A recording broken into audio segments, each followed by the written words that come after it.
男人在野外被不拴绳的萌宠袭击，为了自保，不得已才将对方击杀，但事后受害者却反倒成了被告，只因萌宠的主人是小镇的首富威达，同时他也是隐藏身份阴险的巨人族。在警方赶来前，马格纳的伤口就已经自愈，另外再加上他之前砸坏威达汽车的事，所以警方怀疑马格纳有轻微的精神分裂，甚至他自己的母亲都不相信他说的话。体育课上，威达的女儿趁操场没人找到了马格纳，挑衅地说凭借他一己之力，竟妄想与巨人族对抗，简直就是痴人说梦。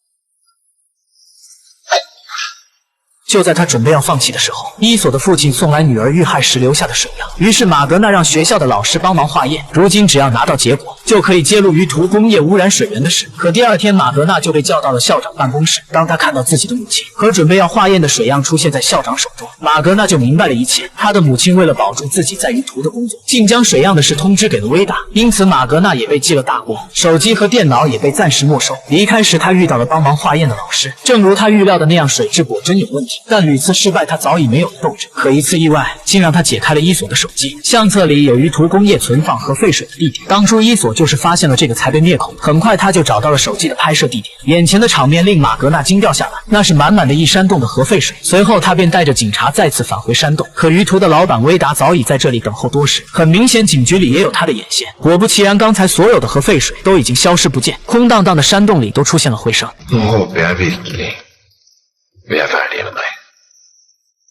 Olemme vittiä opiskeli. Sociaalista säästöä. Näistä skilliä. 这一次的行为，马格纳被学校开除，不过他并没有因此而颓废，他暗中监视于途工业的一举一动，最终让他发现核废水被装船准备运走。下一秒，污染水源的罪证就出现在警局门口。哪怕威达权势滔天，也改变不了铁证如山的实局，但警方却暂时没有将威达拘捕，这也给他创造了报复的时机。仇人见面分外眼红，两人初次交手就发出金属碰撞的闷响，可两人根本就不在一个段位上，即使马格纳全力输出，也伤不到对方分毫。不出几个回合，马格纳就被打成了猪头。可顽强正义的内心不允许他退缩，危急时刻他引入天雷，企图与威达同归于尽。